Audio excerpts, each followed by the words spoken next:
Event stores contain previously processed data within Centassa.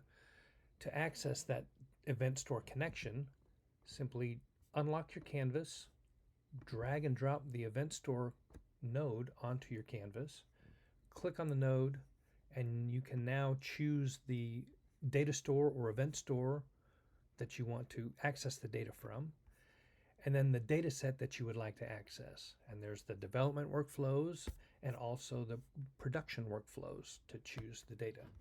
I'm going to simply click on one of these and click the green check mark. You'll notice that the node turns purple, meaning the data is set up.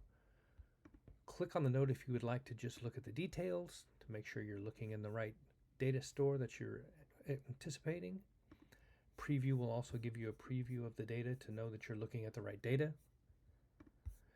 At this point, you can use any of the processes on the left-hand side or any of the predefined user-defined processes. Simply drag and drop those onto the canvas and create your next connection and steps to process.